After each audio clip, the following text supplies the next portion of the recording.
Ah yes, the Golden Ticket Awards. You may recall, if you've seen from my video about the top 50 steel coasters list, that some of the placements are a bit questionable.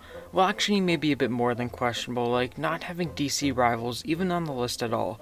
These lists are supposed to represent the collective overall opinions of roller coaster enthusiasts, as well as industry experts, but why Apollo's Chariot then ends up ranked as the 8th best steel coaster in the world, I cannot tell you.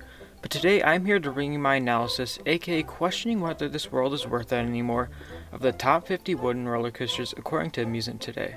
Before we get started though, I have to say that I am in no way trying to insult the people who vote in this list. I know the Golden Ticket Award voters include some of the most important and influential people in the industry that deserve high levels of respect. I am merely examining the end result that ultimately comes from the fact that you are only allowed to vote for a coaster if you've ridden it. Because of that, I'm sure that if the people watching this video made a list, it'd probably actually be worse, but that doesn't mean that we can't make fun of this one. Also, the Golden Ticket Awards were not held as usual in 2020, and of course, the 2021 ones have not happened yet, so I'll be going off the 2019 edition. That means that a few rides like Texas Stingray won't be on here, but that's no big deal. But first, to put things into perspective, I have to list off some coasters that failed to make the cut. Now, some of these I would not have included in my list of top 50 wooden coasters in the world, but other people would have, so I'm still listing them. But then there's quite a few coasters that just need to be on there. Failing to make the cut, we have American Eagle, Apocalypse, Classic Coaster, Comet at Hershey, Cornball Express, Darling Dragon, Excalibur, Fjord Flying Dragon, Great Desert Rally, Great White, Heidi the Ride, Joris and the Drock, any of the Jungle Trailblazers, Kentucky Rumbler, Lost Coaster, Superstition Mountain, Oscar's Wacky Taxi, Stampede, Thunderbird, Thunder Coaster, Time Travel, Tonnerre de Zeus, Tremors, Viper at Great America, Wicker Man, Wild One, Wood Coaster Fireball, Zeus, Zippin' Pippin, Jungle Dragon, Mind Blower, Python and Bamboo Forest, Swamp Fox, and Mountain Flyer, aka Wood Coaster at Night Valley. Yep, the consensus top 3 GCI coasters, Jungle Dragon, Python, and Mountain Flyer all failed to make the cut. That's a yikes for me. At number 50, wow, we are already off to a horrific start. Apparently Grizzly is the 50th best wooden coaster in the world, Grizzly at King's Dominion that is, better than all those coasters I just named. I do actually think Grizzly seems like a pretty underrated ride, but this is supposed to be the average coaster enthusiast opinion, and the vast majority of enthusiasts, myself included, don't think that Grizzly is top 50 in the world. Number 49 is Switchback at ZDTs, and that's a respectable placement. Well, I mean, obviously not over some of the coasters that missed the cut, but in the grand scheme of things, I think 49 is fair. I'm actually surprised that's on here too, considering ZDTs is a small, somewhat obscure park. At 48, Twister at Groenland. I mean, I'm not going to bash this spot too much. Twister definitely seems like a decent ride, and I don't think I've heard an overwhelmingly negative review of it ever, but I'm not quite sure it's top 50 worthy. Number 47, El Toro. What? Nope, not that El Toro. I scared you there for a second, didn't I? No, it's actually El Toro, the GCI wooden coaster at Friesparkplan in Germany. Since there are 183 operating wooden coasters worldwide, 47 might be a tad bit high, but still a respectable placement for a low mid-tier GCI. Number 46, Save Twister, the in-house made wooden coaster at Knoebels. You know, I definitely wouldn't have Twister up this high, but I know a number of people that would have it even higher, and it's not just supposed to be the opinion of one person. I guess I'm fine with number 46. So far, this list has actually not been awful. Sure, Grizzly at 50 is very questionable, but this is nowhere near the level of the awful steel oh my god, I jinxed it. And number 45, wow. Wow! They went with Hushabenen at Tivoli Gardens. Alright, I'm done. 3 hours later. Okay, like I get that it's one of the most historic coasters in the world. It's the only L.A. Thompson Scenic Railway left, but guess what? For these awards, that does not matter. It's clearly stated that these awards are based on quality and should not be influenced by, for example, home park bias or historic value. I can tell you right now that Hushabenen is not ride quality wise still a top 50 woody. Moving on. Number 44, Megaphobia at Oakwood Theme Park. You know, I really respect this. Megaphobia looks like the UK's version of Zeus or Timber Terror, and both those seems like really quality rides that belong here in the 40s. Moving up to number 43 is Hades 360. If you're gonna have Megaphobia at 44, then I just can't see why Hades is just one spot ahead. Again, comparing Megaphobia to Zeus, pretty much everyone says that Zeus is very good, but it's no competition against Hades. Number 42, Screaming Eagle. A lot of people are going to say this is far too high, and a lot of people will say this is far too low. And if this is supposed to be the average opinion, 42 is a good spot. Well, since this is the Golden Ticket Awards, you knew you weren't going to get a streak of good placements going.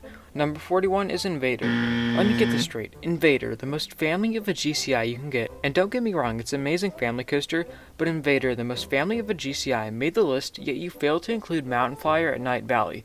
Yes, that is the actual real name of Wood Coaster. RCDB is wrong, and I'm never calling it Wood Coaster again. Oh wait, I just did. Number 40 is a bit of a shocker. I would have never guessed that the Golden Ticket Award voters would vote it in, but they have Blue Streak at Conneaut Lake Park. Honestly, I have nothing to say about this. This coaster looks so terrible that it's actually elite, and maybe, even just maybe, deserves to be here. Then, number 39, American Thunder at Six Flags St. Louis. I would probably have this coaster a bit higher. It's a mid to upper tier GCI to me, but I can't really complain about number 39 too much. Number 38 is Blue Streak at Cedar Point. Now, I myself will flat out admit that I am a Cedar Point fanboy, but if Blue Streak was at literally any other park other than maybe Kings Island or Kings Dominion, it would not be on this list. Number 37 is T-Express. And you know what, at least it made the list. Not a single wooden coaster from China made it, so looking at that, it might be surprising to see the elite T-Express on here, but for an award show as big as the Golden Ticket Awards, you should not have to describe an elite coaster, as at least it made the list. Number 36 is Boss, and I would definitely have this quite a bit higher, but I actually think number 36 is a great spot considering how controversial this coaster is, and how both sides will kind of balance each other out. Number 35, Kukulane at Tato Park. And all I'm going to say about this is that the more and more of these crazy good rides that you see this low on the list, the more and more you know that we're going to see quite a few coasters in the top 25 that will make you want to orchestrate a master plan to get Amusement Today cancelled. Number 34, Rampage at Alabama Adventure. I think this is a perfectly fair placement, and I don't want to drag the video out too long, so let's move on. At number 33, they have Flying Turns at Knoebels. Alright, sure, it is a true feat that Knoebels is able to accomplish building a wooden bobsled coaster, and it looks like a pretty fun ride, but it's still just a bobsled coaster if we're looking at it from a ride quality perspective. At 32, they have the legendary Buzzbar Woody coaster at Peony Playland in Vancouver. This is where I don't really get these awards. Since we're probably all aware of what's number 1, and it's not really a spoiler, I don't see how you can rank Phoenix at Knoebels in the number 1 spot, yet its rival coaster is 31 spots lower. I personally would take Phoenix slightly, but if we take a look at a recent poll in the Airtime Tools Discord server that I'll leave a link to in the description, Coaster beat Phoenix in a blowout 36-8. Let's just leave it at that. Number 31, Boardwalk Bullet at Kima Boardwalk. This should definitely be far higher in my opinion, and considering that I've never heard from a single person that doesn't think that it's an elite or at least extremely solid ride, there's no reason for it being this low. Number 30, Colossus Haida Park. I'm not really sure what to think about Colossus. I've heard so many mixed things about it. I think it could definitely be a little bit higher, but 30 isn't really something that I'm going to complain too much about. At 29 is Prowler, and yep, this is a pretty good placement. You have those people that see it as an elite Woody, and then the people who see it as a mid-tier GCI, so that probably averages out to around 29. Number 28, the Coney Island Cyclone. I actually personally really like this spot. I think Cyclone looks to have some crazy good airtime and laterals, but most people aren't as high in Cyclone as I am, so maybe it should be a bit lower. Goliath the Great America places at number 27. Alright, this needs to be so much higher. An RMC with elite level forces of every single variety at number 27. Like, I get it isn't the longest ride, but what it lacks in length, it makes up for in punch. And I could make so many jokes right now, but I'm not gonna go there. And number 26 is Legend, and I personally would probably have it higher because I have Goliath higher, and I think it's neck and neck with the Goliath. But for this list where it's average opinion, I think 26 is a fine spot. And with that, we are halfway through the video, and you know what that means? It's halftime trivia time. Woo! Basically how this works is I will ask a trivia question. The first 3 people to correctly respond will get a shout out on my next major video. Today's question is, what was the park that won the Cleanest Park Award for 19 straight seasons until the award was discontinued in 2018? Just answer in the comments for a chance at a shout out. Again, what was the park that won the Cleanest Park Award for 19 straight seasons until the award was discontinued in 2018? Now with our breakdown, let's get back to the list. At 25, they have Troy at Toverland. To me, this is a good placement because it doesn't have enough airtime moments in my eyes, But I know that most people are absolutely in love with Troy. No, not that Troy. But most people see Troy as a top-of-the-line GCI, so 25 is definitely too low.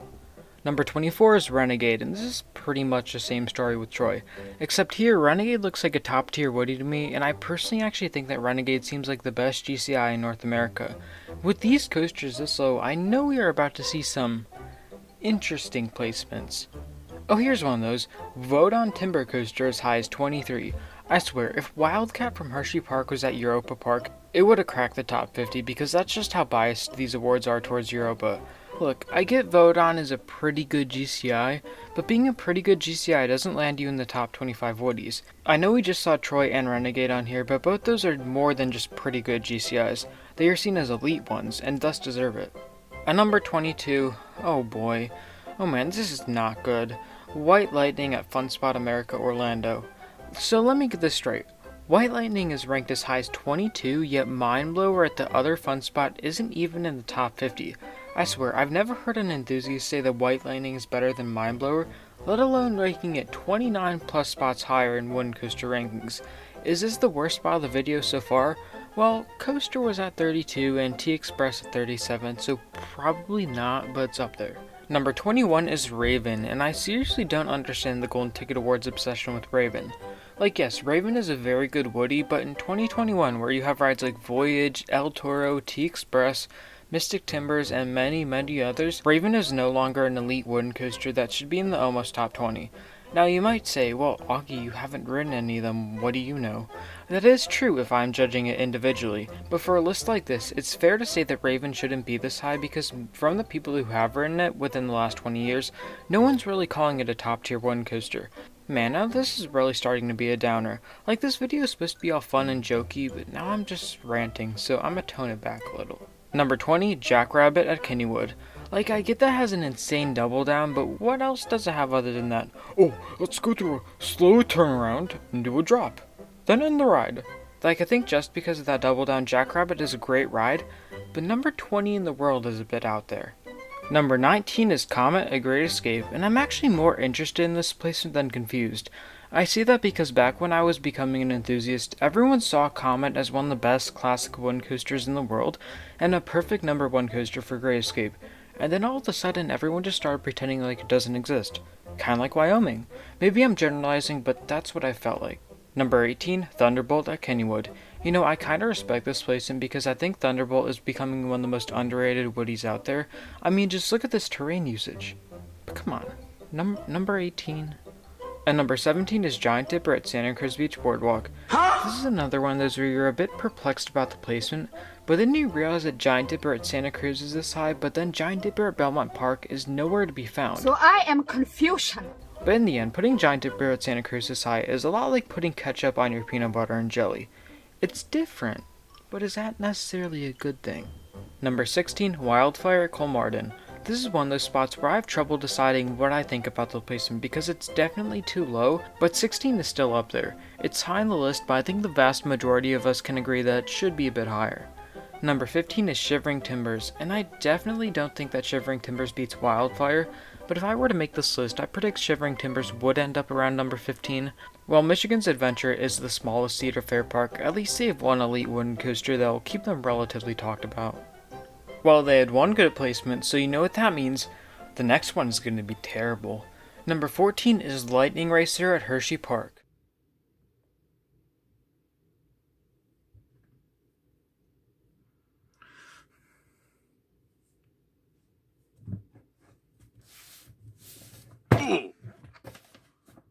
Why?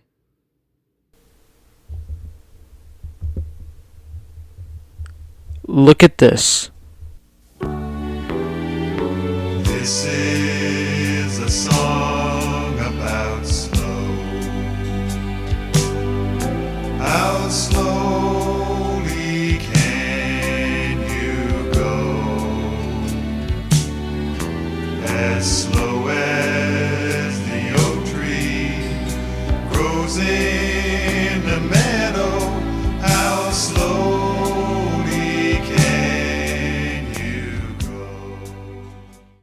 Alright, in all seriousness, I do enjoy Lightning Racer for the racing aspect, but And I know this POV was taken in the morning when it was running slow.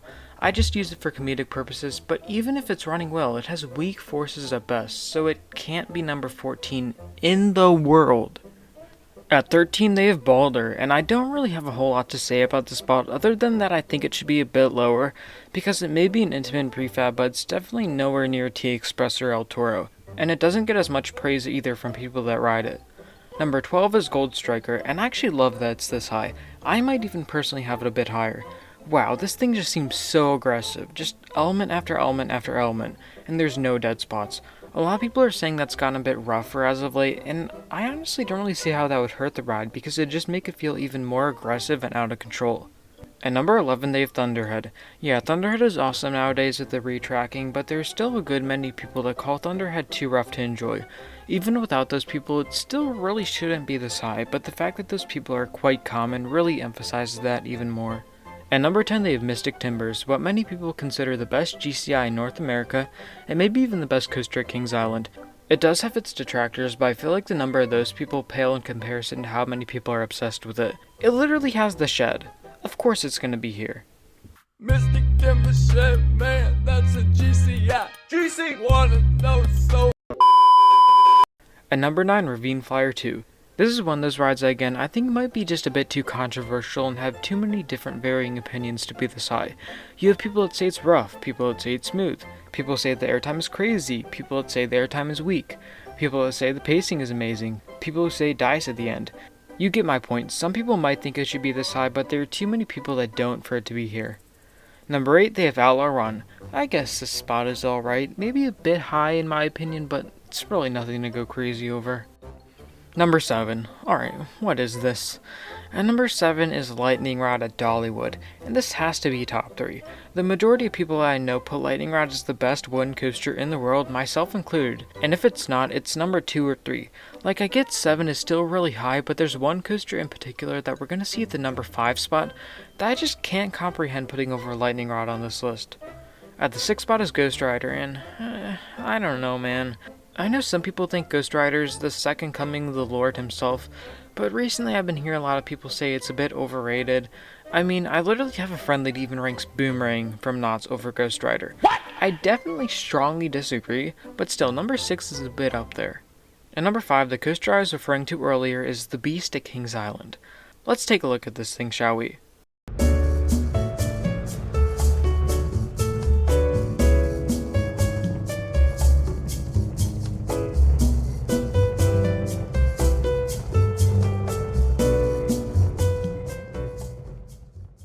Alright, I know Beast is an awesome ride, but it doesn't really have any elements, and I don't see how a ride with no actual elements can be the 5th best wooden coaster in the world. Number 4 on the list is basically the Beast but more exciting, Boulder Dash at Lake Compounce. This is another example of a ride that is just too polarizing to rank this high. There's a few really big fanboys of Boulder Dash that I know might put it here, but those are few and far between. Then you have the people who think it's a fantastic terrain woody, and finally the people who think it's overrated. If out of these groups the super fanboys are the only ones who rank it this high, should it really be this high? Moving into number 3, we have El Toro, and I think this is a good spot. I personally would put it number 2 behind Lightning Rod, but the coaster that ranks right out of it on this list has been picking up a lot of speed, especially as of late, so I think that ranking it above the legendary El Toro is fair. That coaster is the Voyage at Holiday World. What is there to say about the Voyage that hasn't already been said? It literally has 20 seconds of airtime. 20. The entire ride experience on Top Thrill Dragster is shorter than how much time you spend out of your seat on Voyage. It's just absolutely wild that this was one of Gravity's group's first roller coasters. What were GCI's first coasters? Wildcat? Roar? Quasi? What was Intamin's first coaster? Wilderness Run? B&M's first? Firebird. But Voyage was the second by Gravity Group, which is just crazy to think about. And finally, number 1, if you didn't know what it was going in, you probably know now because I kinda gave it away, but it's of course Phoenix at Knoebels. I just do not get it. Yes, Phoenix is an absolutely amazing ride with crazy amounts of buzzbar airtime, but let's look at this. This is a POV of Phoenix at Knoebels. Yep, cool airtime hills and setting, and maybe not a whole lot else. Now, this is El Toro at Six Flags Great Adventure. Now you tell me which one is objectively the better ride. 99% of you are going to say El Toro, and that's the problem with these awards. They claim to be representative of roller coaster enthusiasts, but it's not in the slightest. I know Phoenix is at a smaller park, but overall the entire poll is going to be rigged towards major parks because you can only vote for roller coasters you've ridden. Because of that, you're going to exclude all the elite woodies from countries like China. You really can't even call this a top 50 list, it's just a list of the most commonly ridden rides, and I think enthusiasts honestly need to stop putting so much faith in these awards. In the end, I think we can all probably agree that wasn't quite as bad as the top 50 steel coasters list, but this was just still flat out painful to look at. Beast hasn't been a top 5 woody since probably 1467 AD. But anyways, that's about gonna wrap up this video. Remember, leave any suggestions, thoughts, or video ideas down in the comments below, and I'll catch you guys later. See ya.